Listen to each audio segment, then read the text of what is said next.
ऊपर वाला लंबा समय सबको दे, पर मुश्किल समय किसी को न दे। समय दिखाई नहीं देता, पर बहुतों को बहुत कुछ दिखा जाता है। मैं शुक्रगुजार हूँ उन तमाम लोगों का जिन्होंने मुश्किल समय में मुझे अकेला छोड़ा। उन्हें यकीन रहा होगा कि मैं उन मुसीबतों से अकेला ही निपट लूंगा। जब हम मुश्किल दौर से गुजर रहे होते हैं और ईश्वर को मौन पाते हैं, तो हमें याद होना चाहिए परीक्षा के समय में गुरु हमेशा मौन ही रहते हैं। लगता था जिंदगी बदलने में वक्त लगेगा, पर कहाँ पता था बदलता हुआ वक्त जिंदगी बदल देगा। एक दिन मेरे साथ बैठकर वक्त भी खूब रोया। बोला, बंदा तू ठीक है, बस मैं ही खराब चल रहा हूँ। दूर शोर की आवाज सुनाई दे रही थी। शीशा टूटा, भगदड़ मची, परछाई अपनी ही दिखाई दे रही थी। मेरी खुशी के लम्हे थोड़े कम हैं, दोस्तों गुजर जाते हैं मेरे मुस्कुराने से पहले। वक्त आता है तो बदल जाती है हर मंजर, चांद भी कहाँ हमेशा अधूरा रहता है। अच्छे वक्त की कदर अक्सर बुरे वक्त के बाद होती है। दे रही थी। एक बार की घटना है। महात्मा बुद्ध के सबसे प्रिय और करीबी शिष्य आनंद एक बार कहीं जा रहे थे। तभी रास्ते में उन्होंने देखा कि एक व्यक्ति एक चट्टान के ऊपर बैठकर रो रहा है।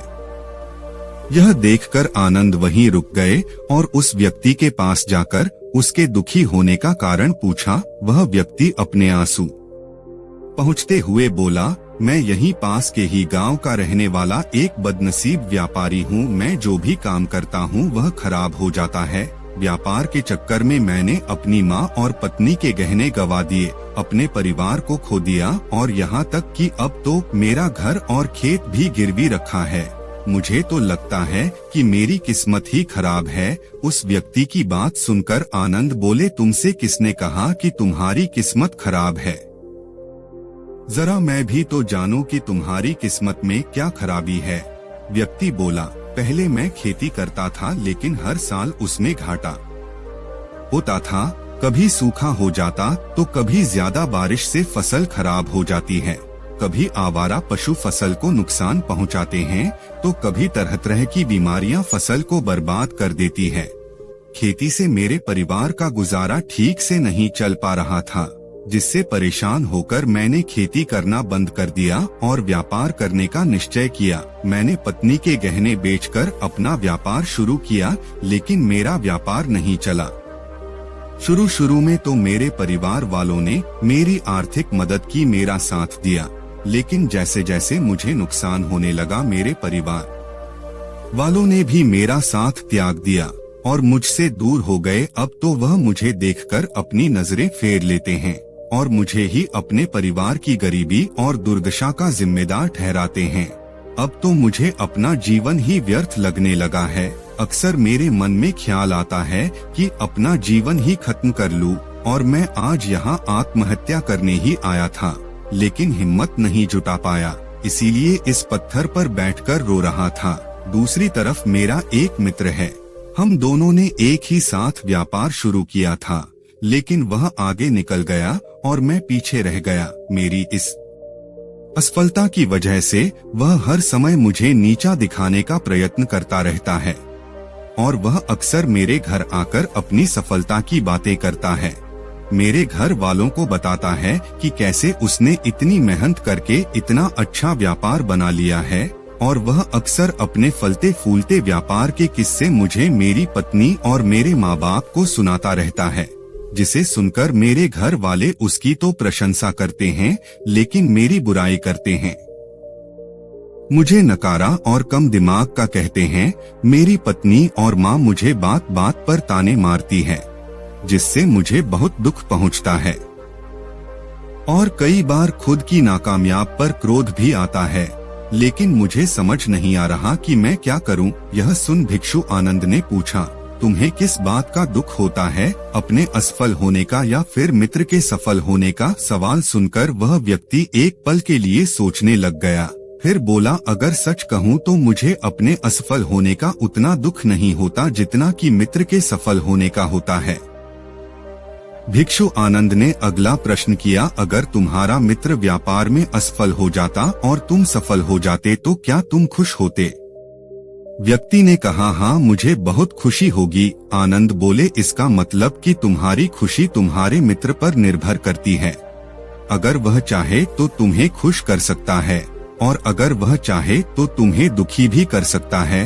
तुम स्वयं से ना तो खुश हो सकते हो और ना ही दुखी हो सकते हो। भिक्षु आनंद की बातें सुनकर व्यक्ति कुछ देर के लिए सोच में पड़ गया और फिर बोला, आपकी बातें सुनकर मुझे कुछ आशा बन रही है।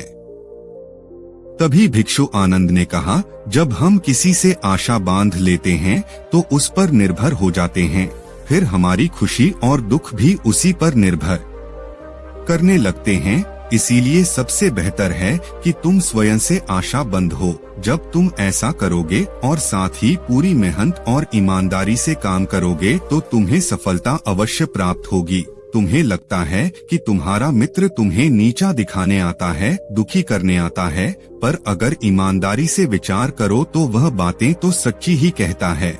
वह अपने संघर्ष और अनुभव की बातें बताता है तो उन बातों से बहुत कुछ सीख सकते हो। तुम्हें तो इसके लिए उसका धन्यवाद करना चाहिए कि तुम्हें घर बैठे इतने सारे अनुभव मिल रहे हैं। तुम उन अनुभवों का लाभ उठाओ, नई शुरुआत करो, ईमानदारी से कर्म करते जाओ, हार मत मानो, एक दिन तुम्हें सफलता जरूर मिलेगी। आज तुम जिसे अपना बुरा वक्त या बुरी किस्मत कह रहे हो, एक दिन यह बदल जाएगी और इसी के साथ तुम्हारे सोच और विचार भी बदल जाएंगे। और देखना, जब तुम्हारा अच्छा समय शुरू हो जाएगा तब तुम्हारा मित्र भी तुम्हें अपनी सफलताओं की कहानियां नहीं सुनाएगा।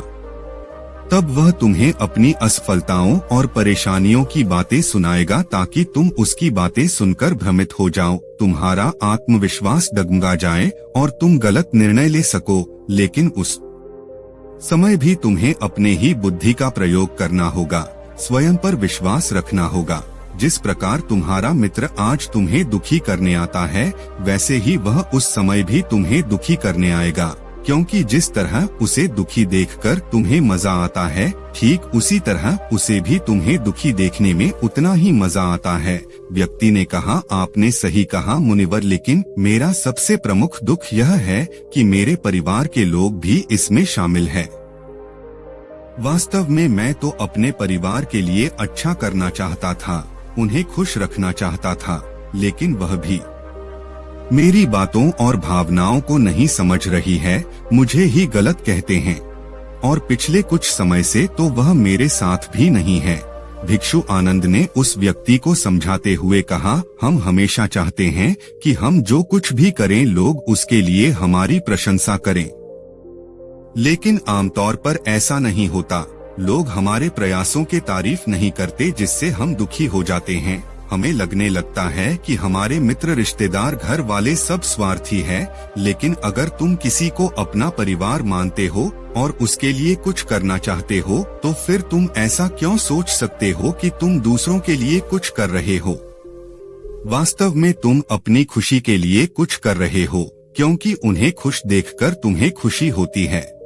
अगर ऐसा करते समय यह मानकर चलते हो कि तुम दूसरों के लिए कुछ कर रहे हो तो तुम दुखी रहोगे, लेकिन अगर तुम्हें लगता है तुम स्वयं के लिए कर रहे हो तो तुम खुश रहोगे, क्योंकि जब हम स्वयं के लिए कुछ करते हैं या करना चाहते हैं तो हमें इसके लिए सांत्वना की जरूरत नहीं होती। भिक्षु आनंद की यह बातें सुनकर उस व्यक्ति के चेहरे के भाव पूरी तरह से बदल गए। उसने कहा, आप सही कह रहे हैं मुनिवर, मैं समझ गया कि अब तक मेरी किस्मत इसीलिए खराब थी क्योंकि वह दूसरों के हाथों में थी, लेकिन अब से मैं अपनी किस्मत को अपने हाथों में रखूंगा, फिर से प्रयत्न करूंगा, पूरी लगन और ईमानदारी से काम करूंगा और जब तक सफलता नहीं मिल जाती चैन से नहीं बैठूंगा। उस व्यक्ति की बात सुनकर भिक्षु आनंद मुस्कुराए और उसे एक छोटी सी डिबिया देते हुए कहा, इस डिबिया को हमेशा अपने साथ रखना, इसमें एक ऐसा मंत्र है जो तुम्हें किसी भी दुख से भी बाहर निकाल लेगा। लेकिन इस डिबिया को तभी खोलना जब तुम्हारे सारे रास्ते बंद हो जाएं, कोई उम्मीद नजर न आए और तुम्हें लगने लगे कि सब व्यर्थ है, यह दुनिया व्यर्थ है और यहाँ रहना भी व्यर्थ है। व्यक्ति ने भिक्षु आनंद का धन्यवाद किया और उस डिबिया को लेकर अपने घर वापस आ गया। उसने नए उत्साह के साथ दोबारा अपने व्यापार की शुरुआत की और इस बार उसका व्यापार चल निकला। अपनी मेहनत और लगन के बल पर बस कुछ ही सालों में वह एक महान व्यापारी बन गया। उसके परिवार वाले भी उसके साथ आ गए और उसका जीवन बहुत ही सुख शांति और समृद्धि के साथ बीतने लगा। लेकिन समय और किस्मत के खेल को आज तक ना कोई समझ पाया है और ना कोई समझ पाएगा। यह सदा एक जैसा नहीं रहता, यह बदलता रहता है। उस व्यक्ति के जीवन में भी बदलाव आया। वह व्यक्ति जिस राज्य में रहता था उस राज्य पर बगल वाले राज्य के राजा ने हमला कर दिया। उस हमले और लूट मार में उस व्यक्ति का सारा धन भी लूट लिया गया। उसकी दुकानें और घर सब जला दिए गए। जान बचाने के लिए वह अपने परिवार के साथ वहां से भाग गया। व्यक्ति अपने परिवार के साथ कई दिनों तक इधर उधर भटकता रहा। वह दाने दाने को मोहताज हो गया। उसका बच्चा बीमार हो गया और इलाज के अभाव में बीमारी से बुरी तरह तपने लगा। यह देखकर उसका हृदय चित्कार कर उठा। उसके पास अपने बेटे के इलाज और परिवार को खिलाने के लिए धन के नाम पर एक सिक्का भी नहीं था। वह बुरी तरह से टूट गया। ऐसे में उसे एक बार फिर से निराशा ने घेर लिया। उसे लगने लगा कि उसका जीवन व्यर्थ है, सारी दुनिया व्यर्थ है। लेकिन तभी अचानक उसे भिक्षु आनंद द्वारा दी गई डिबिया की याद आई। उसने बहुत ही उत्सुकता के साथ उसे खोला। उस डिबिया के अंदर एक पर्ची रखी हुई थी। उस पर्ची पर कुछ लिखा हुआ था। उस पर्ची को देखकर उसकी आंखों के सामने छाया हुआ निराशा का अंधेरा टूट गया और वह एकदम से मुस्कुरा उठा। उस पर्ची पर लिखा था, यह वक्त भी गुजर जाएगा। दोस्तों, यह कहानी हमें सिखाती है कि समय के खेल को समझना संभव है। यह हमेशा बदलता रहता है। इसीलिए बुरी परिस्थितियों में हमें अत्यधिक निराश नहीं होना है, आत्मविश्वास बनाए रखना है, क्योंकि समय बदलता जरूर है। आज बुरा है तो कल अच्छा भी जरूर आएगा। नमो बुद्धाय।